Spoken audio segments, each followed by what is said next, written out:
buenos días.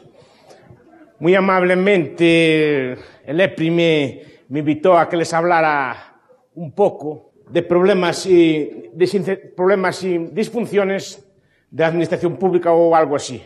Me dijeron que tocara ese tema. Es un tema que a mí me gusta tocar. Me gusta tocar el tema del fracaso del Estado, el fracaso del sector público, y porque las administraciones públicas es difícil que funcionen bien. Entonces, básicamente, podemos empezar a analizar cuáles son los fallos, cuáles son los problemas de origen de la administración pública y después ver algunos de sus fallos. ¿La administración pública a qué se dedica? ¿Cuál es la función de la administración pública? La función de la administración pública es la gestión de aquellos ámbitos socialistas de la vida social.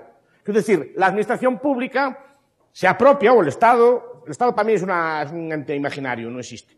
Pero es un ente imaginario, sino existen personas concretas organizadas, no hay nada llamado Estado. En su cabeza puede existir a través de un mapa, a través de una serie de cosas, la idea de Guatemala, de España, o de Galicia, o de Estados Unidos, pero no tiene existencia real, es un mito que tienen ustedes en sus cerebros. Pero bueno, ese grupo de personas organizadas y que monopolizan la fuerza, decidieron que determinados ámbitos de la vida social son gestionados por esas personas.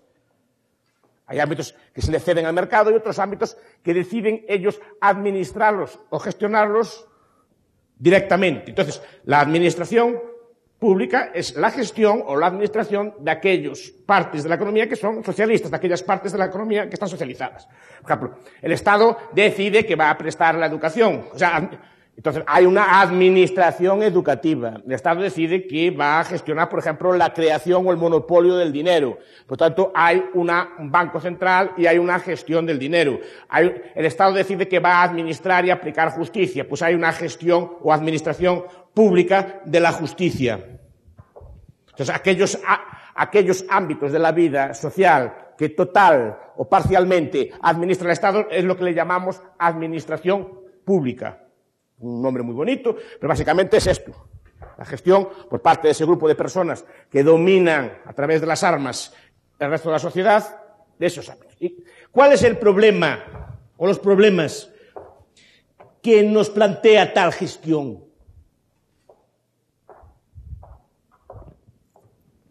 Pues dos. Así a prevista, dos.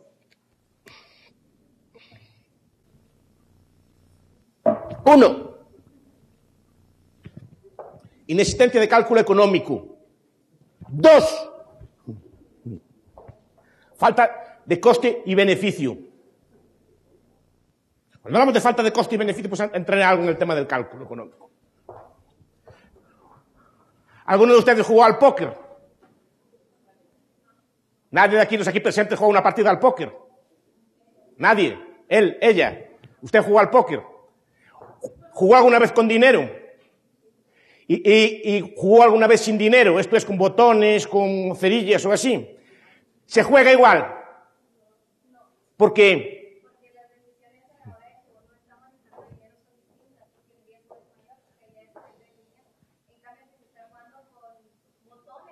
Sí. Muy buena definición. La señorita cuando juega al póker con dinero, asume los beneficios y asume las pérdidas directamente, ¿sí o no? Cuando juego con botones no asume ni beneficios ni asume pérdidas, ¿a qué no? Pues ahí tiene la diferencia entre la gestión pública y la privada. Se juega distinto a las cartas, con distinta prudencia, cuando hay un beneficio y una pérdida que cuando no lo hay. Entonces, es la diferencia entre administración pública y una empresa totalmente privada, es que en una usted asume los beneficios y las pérdidas y juega de una forma, juega con prudencia, no arriesga demasiado o arriesga si piensa que puede ganar, y la otra forma simplemente se limita a administrar lo que hay y juega, pues juega con riesgo. Usted se mete jugando sin dinero, usted hace todo tipo de apuestas, hace todo tipo de cosas, ¿qué más da? Se pone a hacer aeropuertos faraónicos, se pone a hacer todo tipo de empresas, se pone a hacer todo tipo de subvencionar todo tipo de cosas, porque el dinero no es suyo. Lo que más da que se gane o que se pierda. No tiene ni incentivo ni a ahorrar, ni a hacerlo bien. No gana ni pierde. Entonces, falta el elemento esencial de la economía de mercado, que es el cálculo de beneficios y costes. Si falta el cálculo de los beneficios y costes, no tenemos forma humana de orientar la producción, lo que debe ser producido, cómo debe ser producido. No sabemos, al carecer de esa propiedad privada, de esa forma de juego, no sabemos si debemos, no tenemos ningún tipo de criterio racional, ni tenemos la información necesaria, por ejemplo, para saber si debemos invertir más en educación o menos, más en sanidad o menos, más en obras públicas o menos, más en justicia o menos. Porque no sabemos, no tenemos la información de cuál es el sector que la sociedad realmente demanda. Y los criterios de administración de esos bienes son puramente políticos. Responden a la presión de grupos o responden a quién en cada momento está ocupando los aparatos o los puestos de poder en esa estructura hipotética que le llamamos Estado. O sea, carecemos, eso es el principal. No sabemos si tenemos que tener más juzgados o menos juzgados. No sabemos si tenemos que tener más escuelas o menos escuelas. Los criterios son meramente cuantitativos. No sabemos si tenemos que ampliar el aeropuerto de la Aurora o reducirlo. No sabemos incluso si una empresa pública da beneficios o da pérdidas. Porque los cálculos de coste y beneficio de las empresas y organizaciones públicas son meramente contables, no son empresariales. Que cualquier empresa pública o administración pública debidamente financiada puede dar superávit, no hay límite. Es decir, y al revés, cualquier empresa pública con financiarla poco da déficit seguro. Pero ¿cuál es el...? Porque no se financian con aportaciones voluntarias, sino con aportaciones políticas. Que sea deficitaria o que dé beneficios, es una cuestión meramente de los presupuestos que se le asignen en cada momento. No hay ningún tipo de cálculo contable. Es decir, es que el aeropuerto de la Aurora ingresó 10 millones de quetzales y gastó 11. Hay pérdida. O una empresa pública ingresó 12 millones de quetzales y gastó 10. En esa empresa hay beneficios. No hay beneficio ni pérdida ninguno. Simplemente depende de una aportación. No es el beneficio o la pérdida son meramente contables. No hay un beneficio o una pérdida real. Simplemente depende de que si la asignación de origen es suficiente o no para mantener ese aparato. Pero no tiene, si ese aparato es o no el correcto, no lo sabemos. Si la asignación presupuestaria que le damos es o no correcta, tampoco lo sabemos. Ni lo podemos saber. 2. Entonces, el segundo punto que vamos a tocar aquí. Cálculo económico. Algunos de ustedes ya le hablé de esto. Los aquí presentes. Pero también se le aplica a la organización pública. ¿Quién sabe explicar a los aquí presentes cuál es el teorema de la imposibilidad del cálculo económico en el socialismo? ¿Cómo? No hay precios, efectivamente. ¿Y en qué consiste el argumento?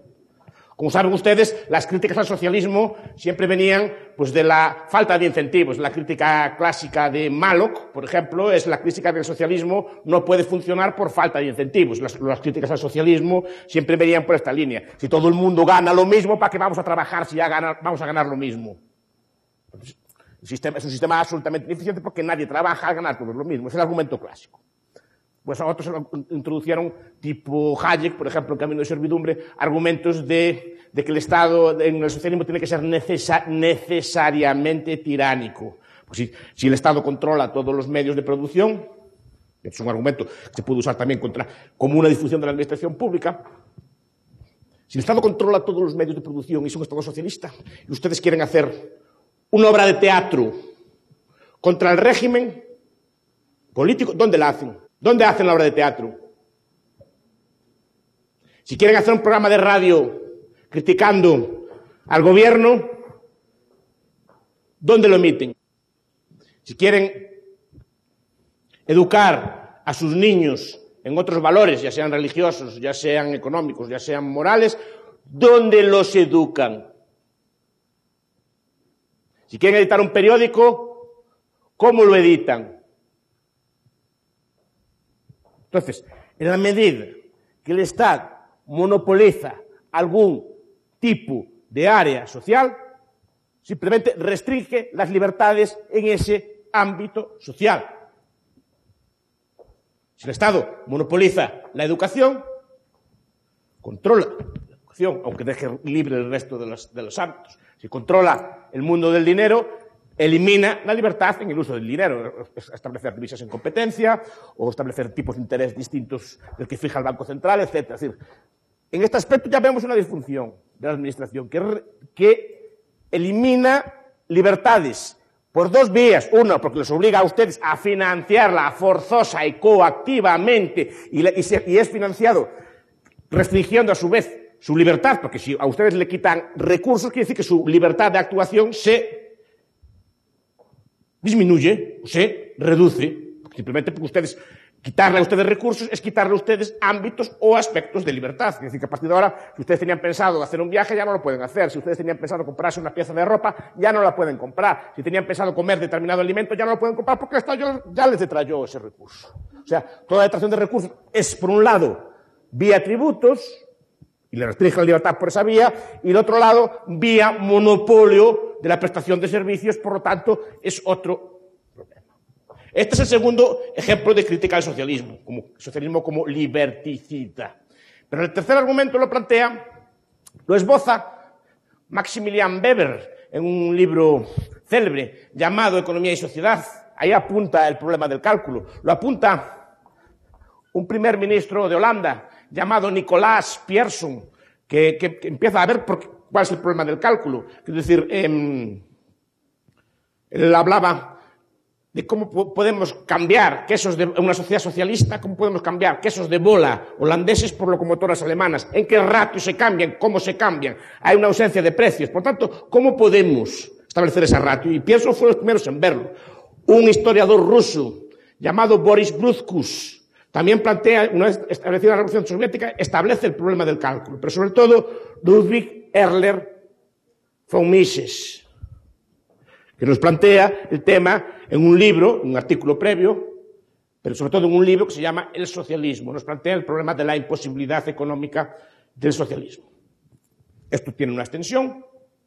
Su discípulo Murray Rothbard, en un libro El hombre, la economía y el Estado, dedica un capítulo a extender el argumento de la imposibilidad del cálculo económico no solo a la economía socialista, sino a la gran corporación o a la gran empresa, diciendo que una empresa más allá de un tamaño no puede crecer, una empresa más allá de un determinado tamaño no puede calcular tampoco, y por eso en el capitalismo las empresas pequeñas se comen a las empresas grandes, sistemáticamente, y así debe ser, a diferencia de lo que muchos de ustedes piensan. Es al revés, porque la empresa pequeña planifica mejor, calcula mejor frente a la empresa grande que se convierte en un dinosaurio incapaz de sobrevivir en el mercado, y es un proceso de creación dinámica.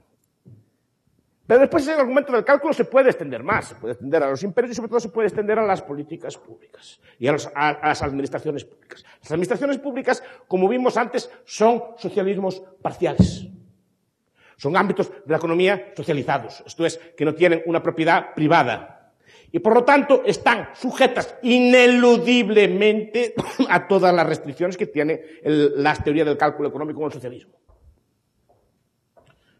A partir de una determinada escala, las empresas públicas carecen de precios y carecen de precios internos y no pueden calcular. Y cuando digo que no pueden calcular, por ejemplo, en el ámbito de la educación, ¿cuánta educación tiene que haber? ¿Qué calidad tiene que dar dicha educación? ¿Hasta qué edad tiene que ser la educación? ¿Dónde debe prestarse la educación? Son preguntas. El mercado no lo resuelve fácilmente. El Estado no es capaz, asigna políticamente un precio no, asigna una cantidad, una calidad y un servicio de eso, por criterios políticos sin ningún tipo de información. Es más obvio en el propio mundo del dinero. El mundo del dinero, señoras y caballeros, ¿es privado o es público? ¿El mundo del dinero es socialista o es capitalista? ¿Ustedes qué piensan? ¿Quién se atreve a contestarlo? El mundo del dinero, sí, capitalista. ¿Por qué?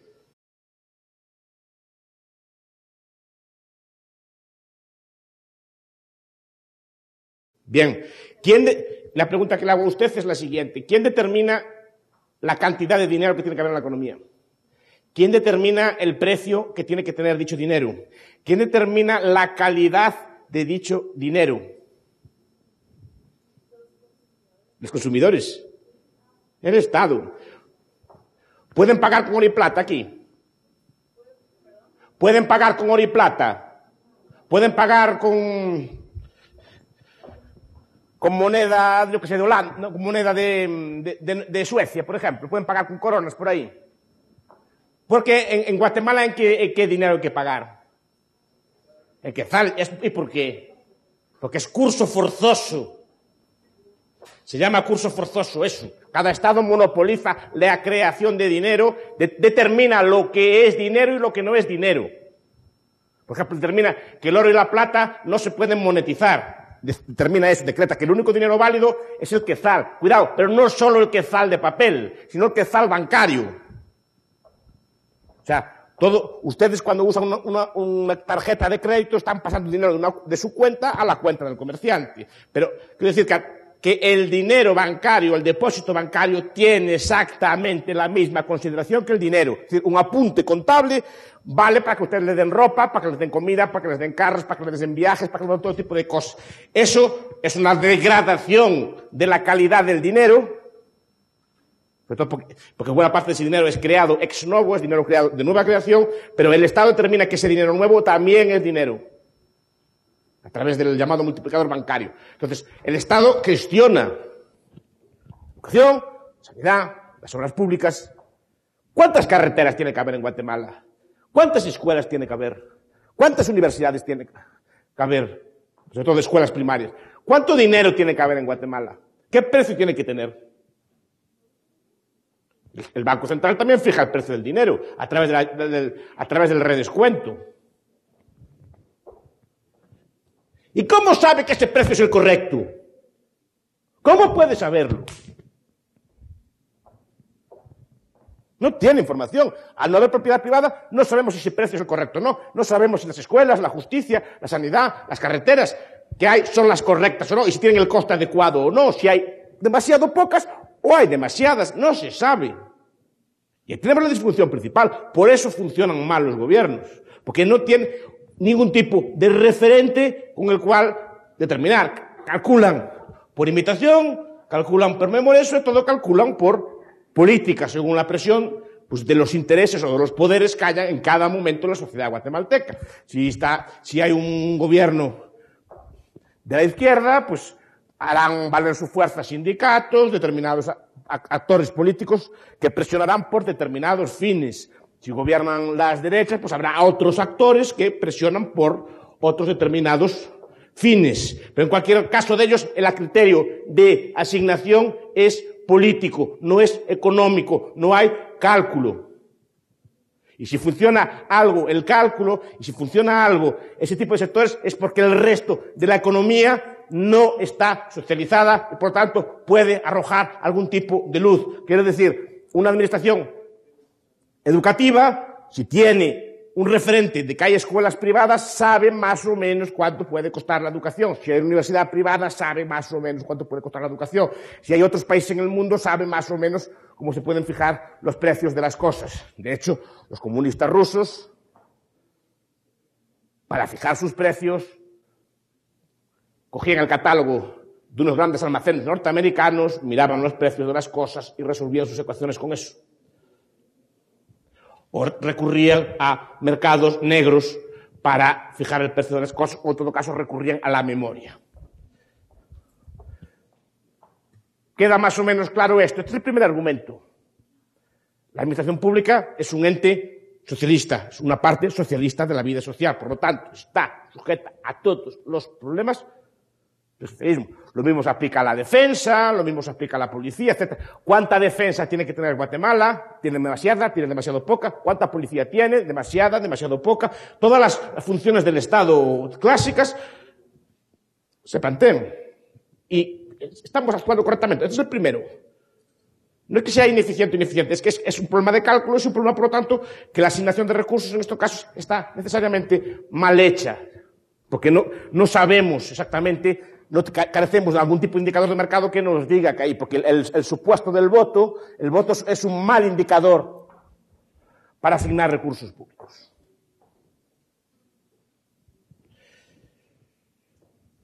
Por lo tanto, entramos en cuestiones ya, es otro efecto del socialismo, en cuestiones de escala, cuál es el tamaño, cuál es la escala correcta del Estado, cuál es la escala, qué es la dimensión correcta del Estado. Entonces, el Estado normalmente tiene una tendencia a crecer. Dado que no cuenta con indicadores de mercado, no crece o no decrece de acuerdo con el producto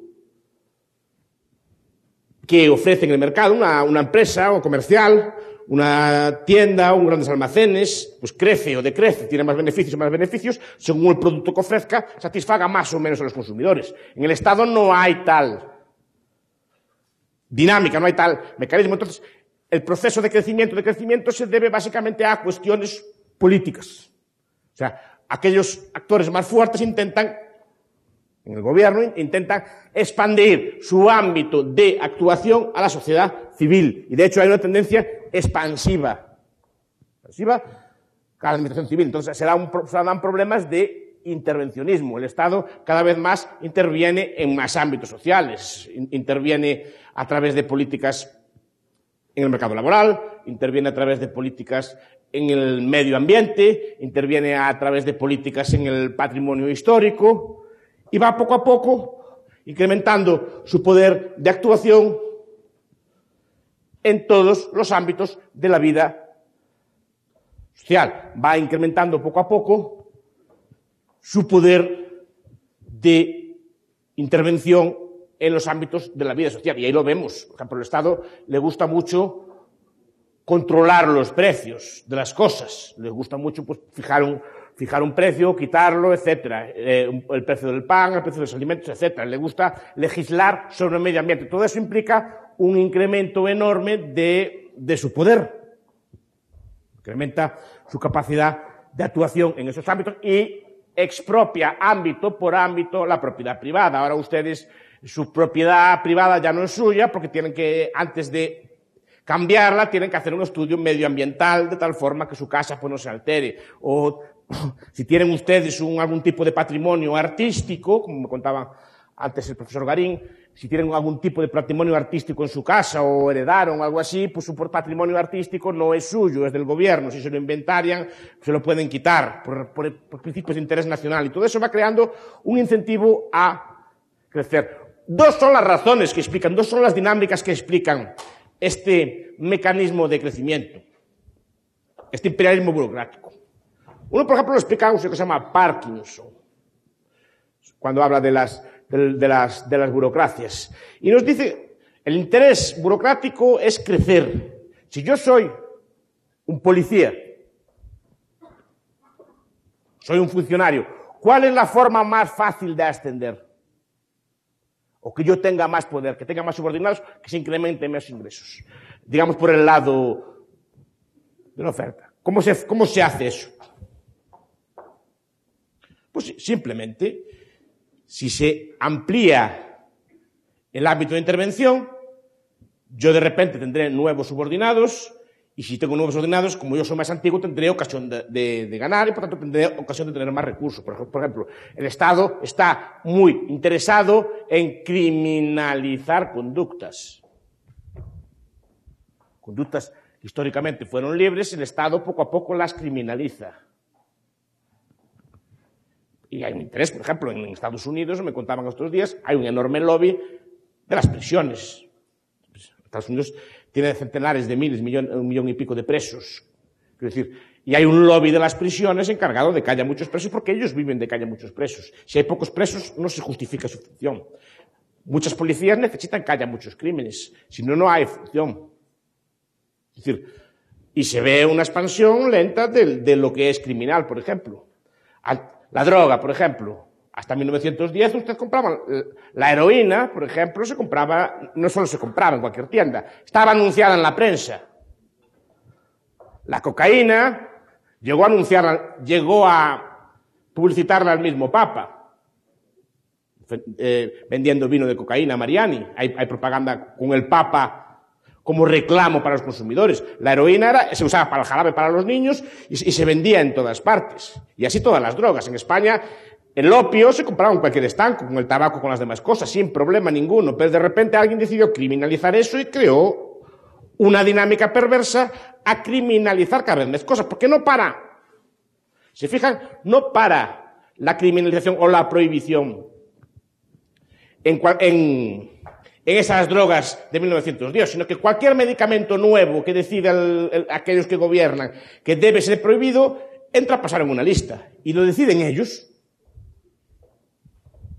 Pasa con la prostitución, pasa con un montón de conductas humanas que poco a poco se van criminalizando. ¿Y cuál es el negocio para ellos? El primer negocio que hay es este que dije. Se crea una industria alrededor de eso y centenares de miles de personas que viven de la criminalización o de la expansión del Estado en esos ámbitos. Porque ustedes, por ejemplo, también en el mundo del dinero, en el mundo del trabajo, crean un montón de inspectores, crean un montón de contadores, crean un montón de personas que se dediquen a controlar este tipo de cosas. En la recaudación fiscal, crea toda una administración que está interesada en cuantos más impuestos y normas haya para poder ellos controlarla. Esa es una dinámica perversa del Estado. Es una dinámica de expansión del Estado. Y se expande, uno, por las buenas. Es decir, tenemos interés en cuantas más cosas el Estado intervenga, más posibilidades tenemos de ascender, más poder voy a tener yo como político y más podré ascender yo como policía, como burócrata, etc. Cuanto más policías haya, más fácil tengo yo ascender a jefe de policía, más fácil tengo yo que me suban el salario.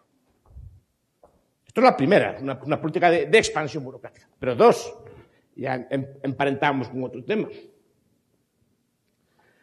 No todo la actuación del Estado, digamos, es de cara a la luz. La actuación del Estado, aparte de estos beneficios, digamos, blancos que ofrece el Estado, ofrece muchos beneficios negros. Es decir, el Estado es una enorme fuente de rentas, o la intervención estatal es una enorme fuente de rentas en negros, una enorme fuente de rentas ilegales. Por ejemplo, en muchos países del mundo, más del 50% de los policías está involucrado en el narcotráfico. España, sin ir más lejos, buena parte, cuando las épocas del contrabando, las épocas del narcotráfico, buena parte de cuarteles enteros de la policía fueron detenidos por tener relación con el narcotráfico. Buena parte de los policías, en muchos países del mundo, estaban involucrados en negocios de prostitución. O están involucrados en negocios de tráfico de personas. Normalmente, quien protegía prostíbulos en muchos países del mundo son los policías. Quien protege el tráfico de drogas en muchos sitios del mundo son policías. No estoy diciendo que todos los policías se dediquen a eso, pero digo que es una enorme fuente de rentas para políticos y para burócratas. Porque se pueden extraer beneficios en A y se pueden establecer beneficios en B. No todos, obviamente, pero sí que es una fuente. De hecho, ¿quiénes son los principales enemigos de la despenalización de estas cosas? Los narcos y sus aliados en el gobierno. En todos los gobiernos y en todas las policías y burocracias son los principales enemigos porque se quedan sin negocio. Entonces, ahí tenemos esbozado, esto lo explica un señor que se llama Bruce Benson, en un libro que se llama Justicia sin Estado. Obviamente no estoy metiendo a todos los políticos en el mismo saco, etcétera, etcétera, pero que los hay, que están corruptos y que hacen estas cosas, sí, lo sabemos todos. Que no quiere decir que sean todos, pues sí que los hay. Y estas personas están interesadas en la expansión del Estado. Porque aquí tenemos otro elemento más. La cuestión en el medio ambiente, en todo este tipo de cosas hay así. Porque la consecuencia de esto que estoy diciendo es el fenómeno de la corrupción. ¿Qué es lo que causa la corrupción? ¿Quién se atreve a decirlo? ¿Dónde hay corrupción? En el mercado. ¿Perdón? ¿Dónde hay dinero? No. ¿Dónde sí? ¿Qué hay por allá arriba? ¿Dónde se limita? ¿Dónde hay algo regulado o algo limitado por el Estado? ¿Hay mercado negro o corrupción en el mercado de los bolígrafos, por ejemplo? Hay corrupción en el mercado de del azúcar o de la sacarina.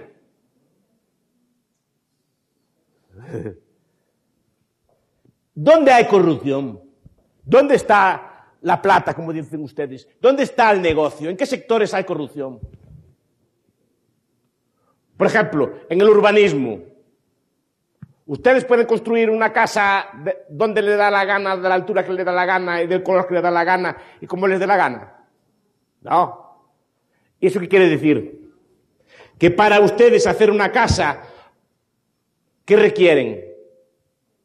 Permiso. Y ese permiso entonces vale dinero, ¿sí o no? Y si hay dinero, ya hay un incentivo a la corrupción. De hecho, no sé, aquí, en mi país, los políticos más corruptos están sistemáticamente en el área de urbanismo, que es donde la firma del político vale dinero. Es decir, corrupción se da en cualquier sector que esté intervenido, porque si una persona quiere hacer algo, quiere hacer algún tipo de actividad, alguien se lo impide, hará cuentas y verá si le compensa sobornar al político o al funcionario para llevar a cabo esa función. Y cuanto más regulada e intervenida esté una economía, más corrupción habrá. Lo mismo sucede con las mafias. Las mafias lo que hacen es cubrir algún tipo de área de... ¿Dónde hay mafias? Por ejemplo, en los Estados Unidos. En los osos de peluche, en los lápices, en el agua mineral. ¿Dónde hay la mafia? ¿A qué se dedica la mafia? ¿Qué productos ofrece la mafia para comprar y vender? ¿Cómo? ¿Armas? ¿Por qué? Porque están prohibidas. ¿Qué más productos hay mafias? Droga. ¿Y qué tiene de peculiar la droga? La droga es un producto químico como cualquier otro producto químico. Cualquier fábrica un poco avanzada puede hacer cualquier tipo de droga. Cualquier farmacéutico es capaz de hacerle una droga. ¿Cuál es el problema de la droga? Que está prohibida. Pero la gente, a pesar de estar prohibida, sigue demandando droga. Y como sigue demandando droga, la mafia aparece para ofrecérsela. O juego. Otro tipo de bienes que en cada momento están prohibidos. En Cuba, por ejemplo, según me contaban, había mercado negro de leche condensada. Y había mercado negro, se usaba como una moneda de cambio. La leche condensada y la leche condensada. Pero la leche condensada, al ser monopolio del Estado y no poder comprar usted la leche condensada, se convierte en tráfico de mercado negro. Los mercados negros venden cualquier tipo de bien, siempre y cuando esté prohibido. ¿O que piensan que en Venezuela no hay mercados negros ahora, de pan o de cualquier producto de primera necesidad? De aceite o así. Para estar los precios controlados, hay mercados negros de ese tipo de bienes. Y estoy seguro, si aquí le ponen un precio a cualquier bien o lo regulan cualquier bien, van a tener ipso facto un mercado negro. Entonces, tenemos el punto de vista de la corrupción. La corrupción tienen que analizarla en esta clave. La corrupción se debe básicamente a una falta de derechos de propiedad y a un exceso de intervención estatal en algún ámbito concreto de la vida social. Y siempre que prohíban algo, por esta vía van a generar algún tipo de mercado negro o corrupción. Y esto es una dinámica perversa del Estado. La corrupción, muchas veces la gente la culpa a los mercados, esta cosa así. No, la corrupción es derivada de la falta de mercados. Es un elemento que después, si quieren, podemos elaborar. Otro tercer maximando, otro tercer problema de la intervención estatal, de estos que apuntamos al principio, es un par de frases que el viejo y difunto Aaron Wildavsky explicaba en un libro célebre que se llama Speaking Truth to Power, diciendo la verdad al poder, The Art and Craft of Policy Analysis. Él decía, en el sector público se da una curiosa paradoja, una curiosa y perversa dinámica.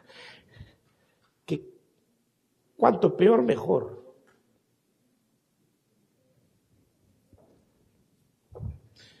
Y como decía, por ejemplo, mi ciudad, yo soy de una ciudad que se llama Santiago de Compostela. Soy gallego. Pues en mi ciudad hicieron un ranking hace unos años, si no recuerdo mal, y salía, hablando de memoria, salía que en mi ciudad, las ciudades de su tamaño, de 100.000 habitantes, entre 100.000 y un número de habitantes, salía como la ciudad más segura de toda España. Por número de crímenes y asaltos y cosas así, era la ciudad más segura de España. Y otro ranking salía, creo que era, no estoy hablando de memoria, Sevilla, Valencia, pongamos que es Valencia. La ciudad que por 1.000 habitantes tenía más número de crimen.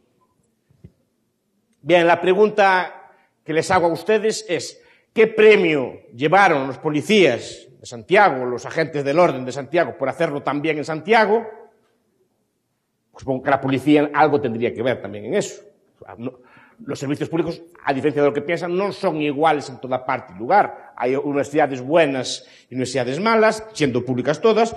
Hay policías buenas y policías malas, siendo públicas todas. Y hay médicos buenos y médicos malos, siendo públicos todos. Aun siendo del sector público todos, hay diferencias de calidad. Es una calidad inferior a la del sector privado, pero sigue habiendo calidad. Hasta ahí de acuerdo. Bueno, ¿qué premio llevó la policía de Santiago por hacerlo bien y qué castigo llevó la policía de Valencia por hacerlo tan mal? A ver, ¿quién se atreve a contestarlo? ¿Qué premio llevó la policía de mi ciudad por hacerlo bien? Efectivamente, le redujeron el presupuesto y le redujeron el número de personas. Dijeron, ya la está haciendo bien, no hace falta tanto gasto en policía.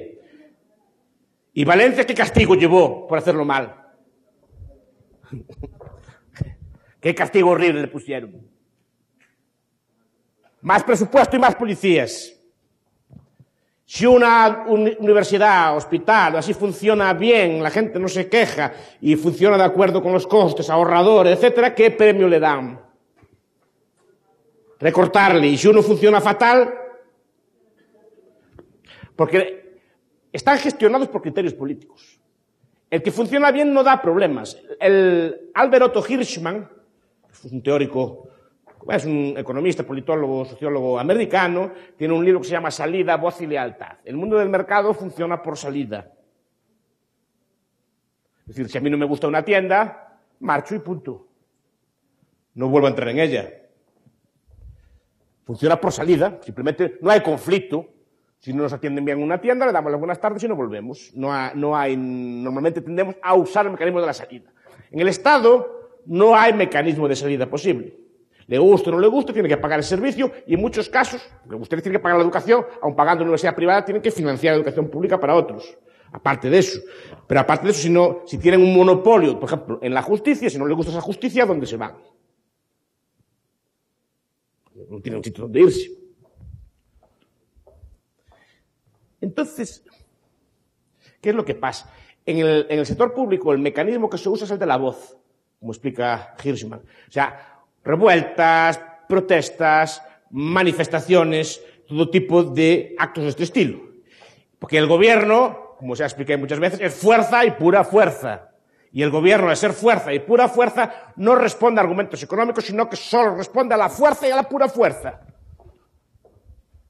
Entonces, si un sector público funciona mal como la policía en un hospital, la gente protestará, hará manifestaciones, hará fuerza, reclamará sus derechos y el gobierno, como sensible a eso, le quitará al que no molesta y le dará al que molesta.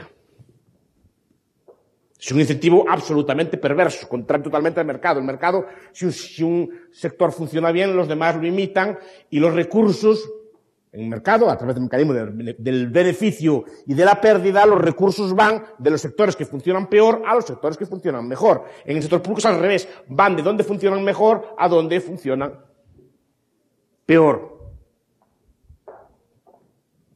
Y hay otro incentivo perverso más, que nos explica Vildavsky. Esto es, que los problemas brillan más cuanto más pequeños son y están a punto de desaparecer.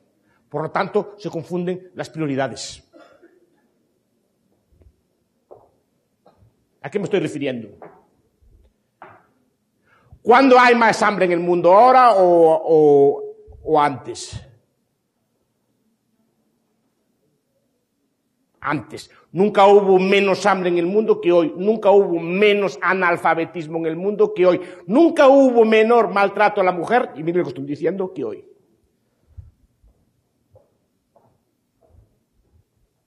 Y soy consciente de lo que estoy diciendo. Y soy consciente que es un problema grave en su país, como en todos los del mundo. Pero aún así, y siendo un problema grave y muy grave, es un problema que se redujo mucho, por ejemplo, hace 100 años. Muchísimo. Pero ¿qué pasa? Que en política brilla más cuanto más pequeño es el problema. Y esa falta de visión lleva a que olvidemos los problemas grandes y nos vayamos concentrando en los problemas que brillan. No quiere decir que esto no sea un problema. Claro que es un problema muy grave. Pero digo que el problema, se fijan, brilla más cuando es menor el maltrato, no cuando es más maltrato. Es decir, por desgracia, por ejemplo, en España, hace 200 años así, matar a una mujer o así ni siquiera era delito. Y hoy en día, gracias a Dios, es delito y está perseguido. Pero está perseguido y se puede perseguir precisamente porque es pequeño. Igual que el analfabetismo se puede perseguir porque es pequeño. Igual que el hambre se puede tratar porque el hambre está reduciendo espectacularmente su tamaño. Pero eso, claro, es una cosa que tiene su lógica, pero que lleva a descuidar problemas sociales de otro estilo, que lleva a un mal cálculo de los problemas. Precisamente. Entonces, el problema brilla cuando es más pequeño y eso lleva muchas veces a pensar que estamos peor que nunca o a abordar medidas distintas cuando estamos abordando estos problemas. Y siguiendo este tema, pues les dejo a ustedes que discutan, porque ya veo que me dijeron que habrá 45 minutos y los cumplí explícitamente. Ahora me gustaría, si quieren, responder las preguntas que puedan tener o discutir conmigo, si quieren, si no están de acuerdo con lo que dije, o que les desarrolle algún tema. A ver qué estudiantes tiene la EPRI. Quiero ver yo lo que mis alumnos a ver cómo educa Edu a sus alumnos. A eso vengo yo aquí a ver. Si los tiene bien criados o no, si esta gente que está aquí delante los tiene a ustedes bien criados o no. A ver, venga, empiecen. Si no van a dejar quedar mal a estos señores, me voy a reír de ellos después. Y a Edu también le voy a reñir, le voy a decir qué clase de gente tiene aquí. Si esta es una escuela de política o es una academia de corte y confección. A ver, señorita, diga usted.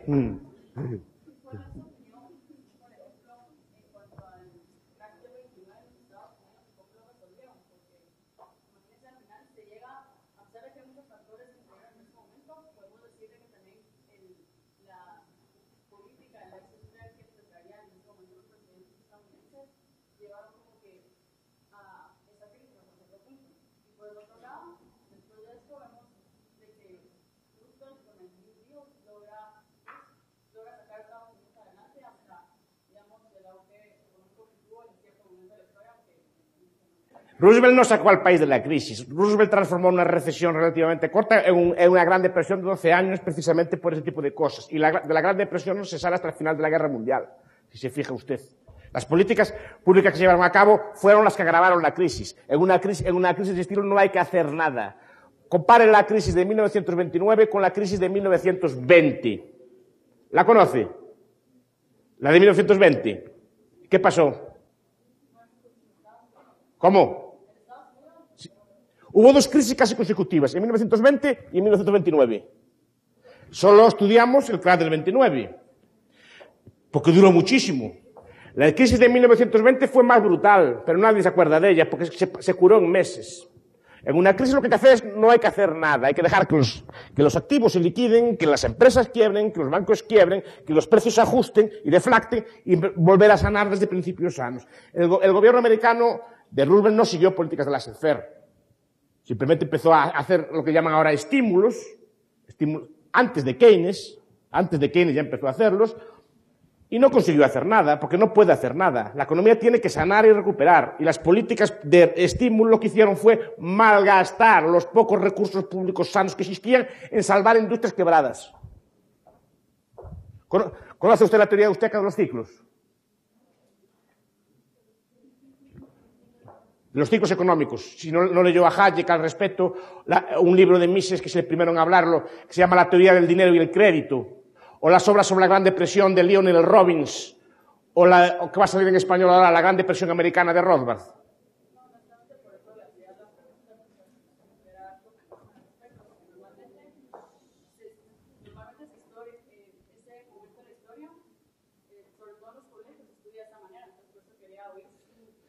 Sí. Para nosotros la crisis es una crisis precisamente de cálculo económico. El Estado no sabe qué precio ponerle al dinero y fija un precio al tipo de interés. Y la política de los años 20, digan lo que digan Milton Friedman y Anna Schwartz, digan lo que digan ellos, en la historia económica de los Estados Unidos, hubo una expansión crediticia en los años 20, mal medida por ellos. Una bajada de tipo de interés. ¿Por qué es importante el tipo de interés?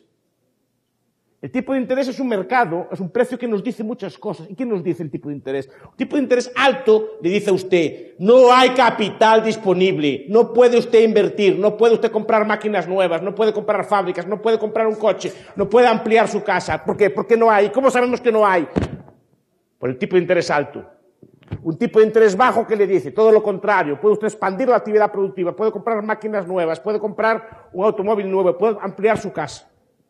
Eso es un mercado libre. Si el Estado fija un precio al dinero y lo baja artificialmente, ¿qué es lo que pasa? Que se da un mal cálculo masivo. Las personas se ponen a comprar tractores, se ponen a comprar casas, se ponen a comprar activos que no pueden financiar. Llega un momento que eso se visualiza y hay una quiebra masiva de la empresa. Y esa quiebra masiva implica un consumo de capital. Quiero decir, la economía de ese país, después de la crisis, es un 25% más pobre. Lo que se hace normalmente es deflactar los salarios, deflactar los precios, dejar quebrar las industrias quebradas, no invertir un quetzal más en industrias quebradas, y empezar la recuperación desde un punto de vista más bajo, pero con pleno empleo y volviendo a crecer de forma sana. Lo que hacen los gobiernos es intentar salvar empresas, intentar salvar bancos y consumir el poco capital existente es salvar empresas quebradas. Y eso es lo que hace agravar más la crisis, que es lo que está pasando con la crisis europea. Lleva años y no tiene pinta de salir porque están haciendo todo lo posible para que no salga. Con políticas como el keynesiano de Milton Friedman. Es el que da nombre a esta aula. ¿Qué? En el tema de la seguridad nacional, que como todos sabemos es monopolio del Estado, ¿usted recomendaría que se privatizara? Siempre fue privado, señorita. Pero digamos, obedeciendo a la teoría, digamos, del Estado moderno, en la que es importante que el central recupere el poder, ¿verdad? Incluso, vamos a ver, las tropas romanas, ¿qué eran? ¿Privadas o mercenarios? ¿Eran mercenarios o las tropas estatales? Mercenarios. Las tropas que conquistaron, que luchaban en Europa, incluso que vinieron aquí, ¿qué eran? Eran mercenarios. El 70% del espionaje actual, ¿que es privado o público? Privado. Es decir, no hay, ahora vamos, no hay nada raro en la defensa privada. De hecho, es así. El Cid campeador, ¿oyeron hablar de él alguna vez?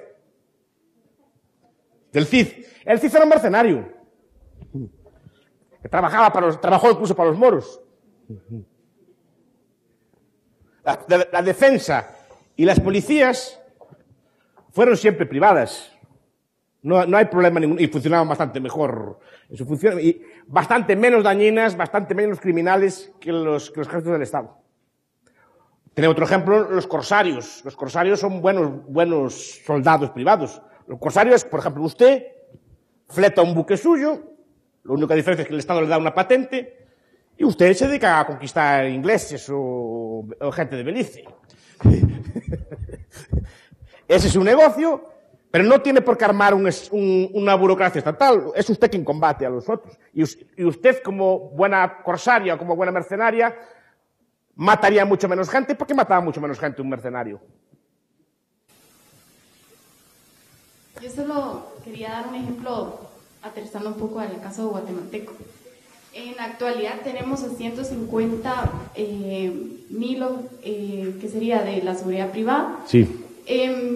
Por el otro lado, en la seguridad ya del sector público, creo que si no estoy mal, son 39 oficiales. Sí. Entonces, si podemos ver, hay una aceleración profunda en lo que es la seguridad privada. Sí. Y aún así, los índices de seguridad en nuestro país siguen siendo muy altos. Hasta cierto punto, la ciudadanía no tiene una percepción buena de la seguridad. Entonces, ¿cómo esa realidad o esos números puede indicar de que la teoría de que todo debe ser privado no es que lo diga que lo fue? Sí, pero me refiero en y lo sigue siendo. Y yo creo que la pregunta también ¿Por qué hay esa seguridad privada? La pública no funciona tan bien, entonces.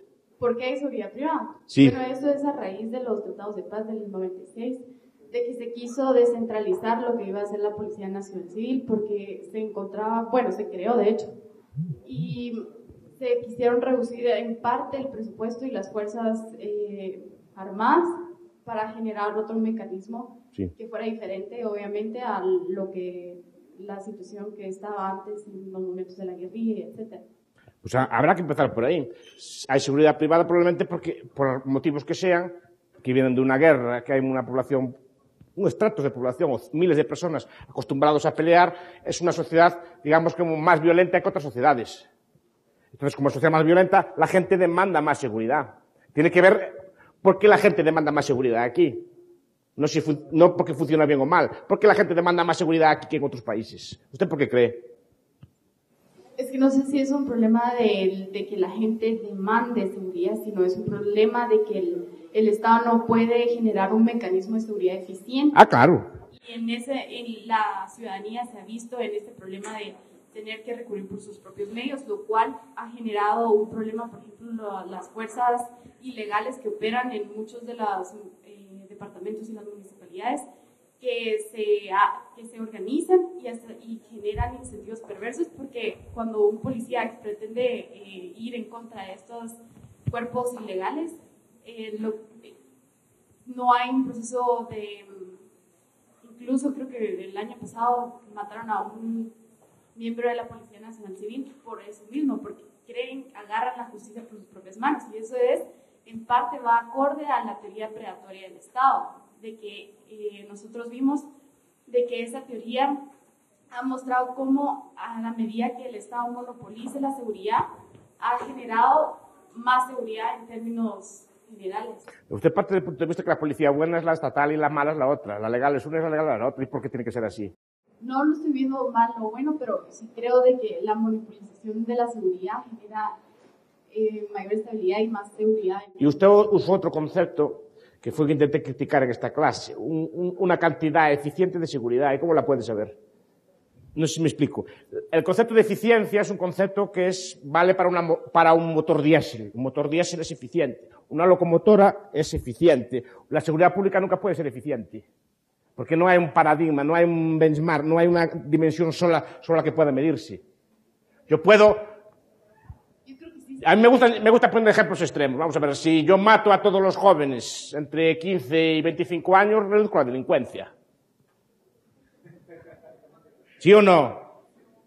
Si los mato a todos o los encarcelo a todos, la delincuencia la liquido porque son las edades que delinque la gente normalmente. ¿Pero sería eficiente eso? No, porque sería una injusticia enorme. Pero sí hay otros indicadores de eficiencia. Pero quiero decir, No hay, pero están en contraposición. Usted, por ejemplo, la forma más eficiente de acabar con la delincuencia sería esa. Ahora, ¿sería eficiente socialmente? ¿O sería enormemente injusto? ¿Ustedes qué piensan? Es decir, que la eficiencia tiene muchas dinámicas, depende de lo que haga el Estado. Es que la eficiencia, repito, es para un motor. Tantos litros de gasolina, tanta potencia, eso es eficiente. Pero una política pública nunca es eficiente, porque son muchas dimensiones y no está claro ese concepto. Es una transposición de elementos de la física a la ciencia social. Y no se puede hablar nunca de una política eficiente. ¿Eficiente para quién? Ahí está la cuestión. Diga usted, caballero. Bueno, ¿quién está? Sí, yo tengo una pregunta. Con respecto, usted dijo que el Estado también prohíbe muchas cosas a través de la promulgación de leyes, ¿verdad? Creando leyes sí. Que prohíben muchas cosas. Sí. Ahora bien, yo creo que esto se relaciona con la paradoja de que la gente, digamos, quiere más paz, pero se aumenta o se monopoliza más la seguridad. Y yo quería ver qué pensaba usted acerca de la alternativa, digamos, de quitar todas esas leyes que prohíben las cosas que la gente está haciendo, porque, digamos, es un sistema positivista en donde se hace de arriba para abajo y no se toma en cuenta la realidad de la sociedad. Efectivamente. Entonces, de que esas leyes no funcionaran, sino se trabajara más como una prevención, digamos, o sea, prevenir los problemas de las drogas, educar a la población. Pero en el momento, digamos, eso sería algo bueno, digamos, a futuro. Pero ¿qué se hace con ese crimen que está en este momento? O sea, ¿cómo se podría, cuál sería una alternativa para no monopolizarlo y crear toda esa criminalidad? Usted habla de una cosa muy interesante y habla de en qué medida el crimen, hay crimen en sí y el otro es un crimen creado por el Estado. Aquí no tengo datos, obviamente, pero en las prisiones europeas, en las prisiones americanas, el 80% de los presos está por delitos sin víctima. O sea, por delitos que en cualquier código ético de derecho natural o en cualquier otro tipo de código ético no serían delito. Y básicamente los presos están por droga, por juego o por prostitución, que en cualquier sitio del mundo no serían delito. Y en ese aspecto es la ley la que causa el crimen, no al revés. Es la ley que define conductas criminales que no son conductas criminales. Por ejemplo, a mí me contaron que por fumar aquí en Guatemala hasta pueden meterlo en la cárcel. Y eso es una cosa absurda, a mi modesta opinión. Fumar en determinados sitios, entiende, claro. Que puede la ley llegar a ser confiscatoria o llegar a ese tipo de extremos. ¿Eso es una ley de derecho natural o es una ley que el Estado dice que es criminal? Eli Hesker, el historiador, nos narra en su libro El mercantilismo que decenas de miles de personas, miles de personas, fueron ejecutadas en Gran Bretaña por comprar y vender telas. El Estado tenía un monopolio de unas telas llamado el calicó y no dejaba importar telas de otros países más baratos o de mejor calidad. Y a quien pillaban con una tela de esa lo ejecutaban por contrabandista. ¿Son criminales esas personas o no lo son? Son criminales porque así lo decide el Estado, no porque sean criminales en sí. Esas personas están comprando y vendiendo un bien libremente, no están haciendo daño a nadie. Pero el Estado decide que hacen daño y el Estado sanciona. Y el Estado tiene interés en ampliar ese tipo de prohibiciones, bien para defender a sus grupos, bien para defender a sus colectivos. No sé si más o menos es eso a lo que se refería usted.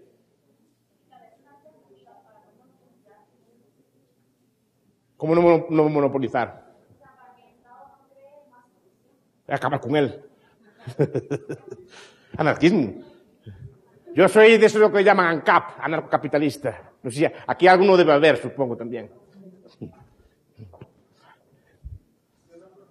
¿Quién da las palabras? Da el profesor Arin, da las palabras, a ver. Sí. Bueno, estoy completamente de acuerdo en que el Estado no es en sí una figura física, sino es más en forma de constructo social, pero también aceptando que ha jugado un papel importante en el desarrollo de la humanidad como especie y como la civilización que hemos podido estudiar a lo largo del tiempo, tocando un tema más específico, no tanto en justicia, sino la violencia en sí. sabiendo, no entrando en la discusión si es una visión de la humanidad hobbesiana o rusoniana, sino entendiendo que la violencia ha sido una herramienta y ha sido algo que se ha utilizado como mecanismo de alcanzar metas en las primeras etapas evolutivas de la humanidad. El monopolio de esa violencia, no tanto que el Estado sea el único que pueda ejecutar violencia, sino el, de cierta manera, prohibirle positivamente a las demás personas de la sociedad utilizarla contra sus vecinos, pues ha sido algo que nos ha permitido desarrollarnos como civilidad y como especie, y eventualmente construir lo que hemos construido entre ciudades, estados, países, lo que sea. La eliminación de este Estado supondría eventualmente también eliminar ese monopolio de la violencia y regresarle a la gente entonces esa libertad de ejercer violencia a su gusto y placer. A ver, no es comparable, pero los estados durante el siglo XX mataron centenares de millones de personas. Sí, pero es que hay un cómputo de crimen privado, por ejemplo, me parece que murieron en el siglo XX sobre 250, 300 millones de personas por sus propios estados, por guerras y por el estilo. Pero el crimen privado me parece que fueron 25 millones, proporción de 10 a 1. Porque están contados los crímenes. Y el Estado es una fuente de civilización, esa es la tesis de Stuart Mill, me parece, ¿no? Que en el gobierno representativo defiende estas cosas. Porque, a ver, el pastor vigila que sus ovejas o sus cabras no se peleen entre ellas, que estén en paz. Y el que tiene un gallinero cuida de que las gallinas no se peleen entre ellas, o que el gallo no abuse de las gallinas. ¿Para qué? ¿Para qué protege el pastor a las ovejas del lobo? ¿O de los otros pastores? Porque no quiere que sea otro lobo el que le coma a las ovejas. Y el pastor no quiere que las ovejas se maten entre sí. ¿Para quién es la pérdida? Para él. Claro que el Estado está interesado en la paz. Cuanto más paz haya entre las ovejas, más lana puede sacar el pastor, ¿o no? Si las ovejas empiezan a pelearse entre nosotras, poca riqueza habría y poco podría sacar el pastor. Claro que está interesado en que haya paz, pero no creo que la gallina o la oveja que va a ser sacrificada esté muy contenta de no tener peleas con las otras ovejas. Sé que es una metáfora un poco arriesgada, pero que históricamente me temo que era así. Entonces, sí, regresamos a... Eso es la teoría predatoria de la que hablaba su compañera, ¿qué? Que la teoría predatoria de la que hablaba su compañera va por ahí. Entonces implica regresar a ese estado en donde solo el que tenga los recursos y los medios para defenderse se defiende. Sí, claro. Ya estoy volviendo. Porque ahora, ¿qué recursos tiene usted frente al Estado? En teoría, los derechos humanos, digamos. Derechos humanos, y eso, y si no los quiere aplicar, ¿qué le pasa? ¿Quién lo sanciona? Pero no lo estoy aplicando tanto a yo Estado, sino yo individuo. Sí, individuo, sí. Por mi puro gusto pueda usar la violencia o la coerción física para obtener lo que yo quiera, sí, de cualquiera en este sí, aula. El problema es que los de este aula, así individuos como ustedes, tendrían herramientas más que suficientes para defenderse. Pues podrían estar armados, por ejemplo. Podrían coaligarse contra usted, si es más fuerte o no. Es decir, que un monopolio de ese estilo es difícil que surja. En cambio, al revés, puede llegar un policía aquí y detenernos a todos. Sin capacidad de respuesta, ¿a que sí? Con un par de hombres armados nos lleva a todos, ¿a que sí? ¿Sí o no? Entonces, ¿quién es el más peligroso? Porque el ser humano es así. Lo que se trata es, lo dijo muy bien Locke, para defendernos de las molestias de zorros y mofetas, caemos bajo las garras de un león. No sé si me explico. Las mofetas y los zorros son nuestros vecinos que nos molestan. Y para defendernos de ellos nos ponemos bajo las garras de un león que sí que nos mata o nos despluma de verdad. Es una metáfora que usaba Locke. Digo, que el Estado, repito, el Estado no existe. Pero es una metáfora necesaria para que usted pague tributos y colabore sin resistencia. Y negar la posibilidad de que exista algún tipo de cooperación humana fuera de la coerción. Eso dice muy poco del ser humano también.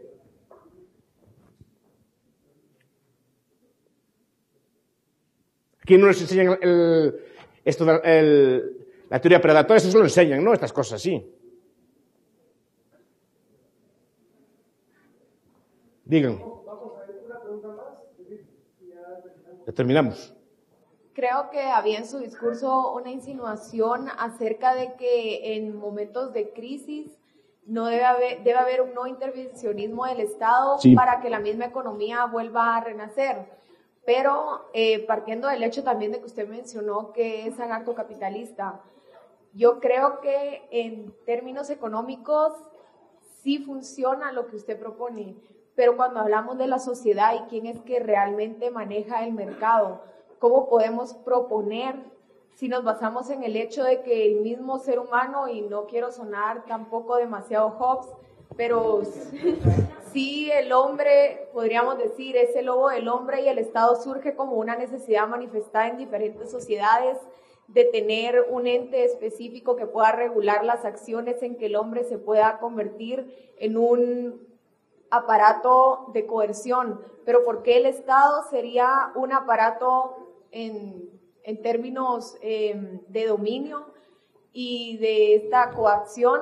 ¿Por qué el Estado sería más poderoso que lo que podría llegar a ser el individuo en sí a la hora de intervenir y de coaccionar a otro ser humano? Porque el Estado se encarga mucho de ser el monopolista de la violencia, es decir, que ser el único que tenga la violencia en un territorio. Y para eso, en muchos países del mundo, es el único que está armado, y es el único que tolera a los demás estar armados para que no le puedan plantar cara.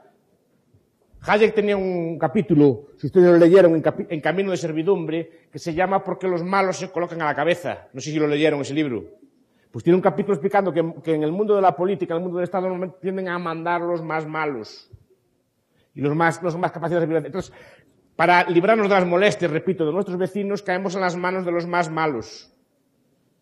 O sea, para librarnos de las molestias de unos hombres, le damos toda la capacidad de usar la violencia a una persona sola. Y eso no acabo de entender yo dónde está la lógica de eso.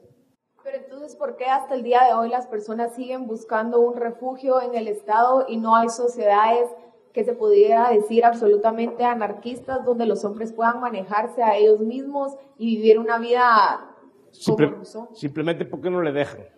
A ver, ustedes estudiaron en la escuela todos, supongo, ¿no? ¿No? ¿Estudió en casa usted? Pues qué suerte tuvo. ¿En la escuela en Guatemala es obligatoria o no? No. Sobre el papel sí. Pero me refiero al contenido de la educación suya, ¿en qué consiste? ¿Qué? ¿Pero en qué consiste el contenido? ¿Qué estudian ustedes allí? ¿Historia de qué? O sea, historia del Estado. ¿Qué estudian cómo vivían, no sé, qué comían los guatemaltecos del siglo XVII? ¿Dónde vivían? ¿Qué estudian? Al Estado de Guatemala, a los presidentes de Guatemala, eso es lo que estudian, historia del Estado. Geografía, ¿qué es geografía? Ríos, montañas, valles, ¿de dónde? De Guatemala, o sea, geografía del Estado. La geografía es el arma más manipuladora de todas las asignaturas que tienen ustedes. Lengua, ¿qué lengua usan? La lengua del... ¿Y esa lengua? Porque castellano no aprenden el persa, por ejemplo. ¿Cuál es la lengua oficial del Estado de Guatemala? Entonces, ¿qué aprenden en las escuelas? La lengua del Estado de Guatemala. Ah, sí me gusta. Porque Belice, que está aquí al lado, creo que no la aprenden. ¿No? ¿Estudian la ética de la ciudadanía o no? ¿No estudian nada de ciudadanía? Esa es la ética del Estado. Las matemáticas que usan, la biología que estudian, es la biología del Estado. Porque es la biología que enseña él también. Quiero decir, su contenido de currículum es un contenido básicamente pensado para crear ciudadanos obedientes, no para enseñarles cosas. Ustedes no aprenden a comerciar, no aprenden a comprar, a vender, no aprenden a manejar carros, aprenden lo que el Estado quiere que aprenda. Y se trata básicamente de crear contenidos políticos. La matemática que ustedes estudian es la matemática que inventaron los sacerdotes egipcios para calcular superficies para tributarlas después. ¿No les enseñaron ustedes a calcular superficies, áreas y cosas así por el estilo? Bueno, esa matemática fue inventada para calcular superficies de tierra para poder tributarlas después. Además, el Estado les da un nombre y unos apellidos, les da una dirección para poder controlarlos bien. Ya me echa el profesor Santiago. Placer.